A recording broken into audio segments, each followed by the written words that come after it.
Sekarang kita akan membahas Livebook U939. Meskipun menawarkan karakteristik yang sama dengan U939X, laptop ini hadir dengan format notebook klasik. Prosesor Whiskey Lake juga masih digunakan di sini. Tetapi menurut Fujitsu, prosesor tersebut akan digantikan oleh CPU Comet Lake Intel mulai bulan Juli. Dengan harga sekitar 26,2 jutaan, kami membandingkan Livebook U939 dalam pengujian dengan perangkat pesaing. Kamu juga dapat memasukkan perangkat tambahan dari basis data setiap bagian untuk perbandingan.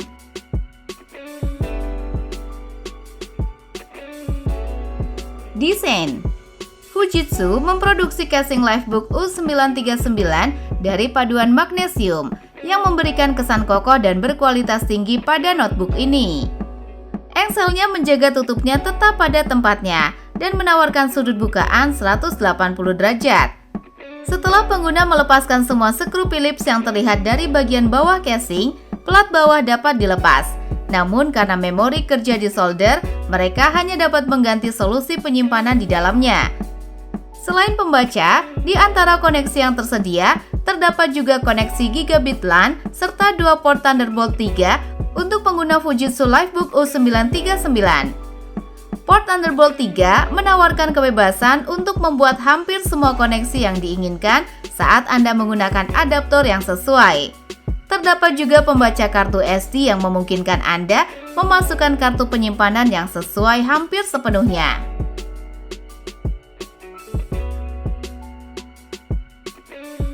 Keyboard.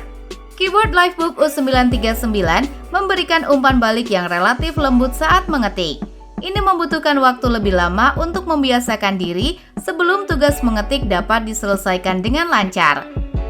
Dalam hal tata letak, pabrikan menempatkan tombol khusus yang sering digunakan sebagai tombol terpisah, membuat tombol seperti Home, End, Insert, dan Delete dapat diakses dengan cepat dan mudah.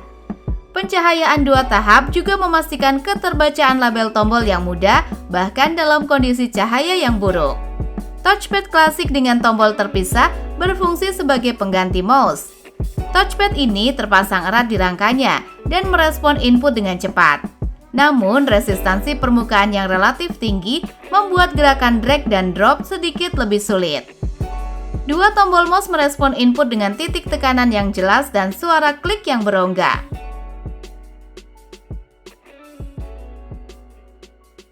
Layar. Layar Livebook U939 terdiri dari panel IPS 13,3 inci yang menawarkan resolusi 1920 x 1080 piksel.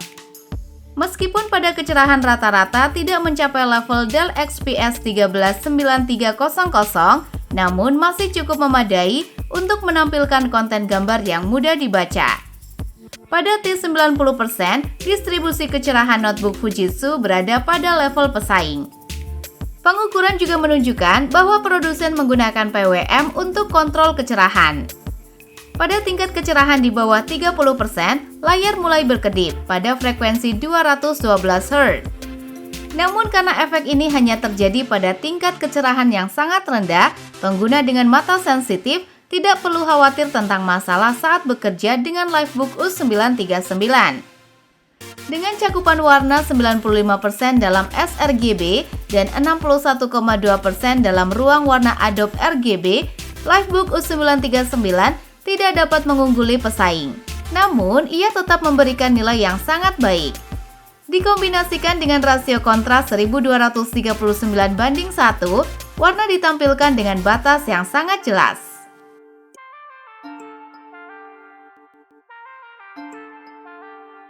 Performa. Fujitsu menargetkan pengguna bisnis dengan Livebook U939 dan semua konfigurasinya menawarkan kinerja yang memadai untuk berbagai tugas kantor. Akan tetapi, karena keterbatasannya dalam menggunakan unit grafis internal CPU, pengguna sebaiknya menghindari tugas yang menuntut grafis tinggi. Meskipun unit pengujian kami masih menggunakan prosesor Intel generasi Whiskey Lake, mulai bulan Juli, CPU Comet Lake saat ini juga akan tersedia. Intel Core i5 yang digunakan di sini adalah prosesor quad-core dengan kecepatan clock antara 1,6 dan 3,9 GHz. Seberapa lama frekuensi kecepatan clock tinggi dapat dipertahankan sangat bergantung pada sistem pendingin. Uji beban konstan Cinebench R15 menunjukkan bahwa CPU mampu menawarkan kinerja yang sedikit lebih tinggi untuk jangka waktu yang singkat. Di bawah beban, kami mengukur penurunan kinerja yang relatif kecil sekitar 4%. Dalam pengujian PC Mark 10 untuk kinerja sistem, Fujitsu Livebook U939 mampu memenuhi harapan. Memori kerja yang besar dalam konfigurasi dual channel dan SSD Samsung yang cepat sebagian besar bertanggung jawab atas pengoperasian sistem yang sangat lancar.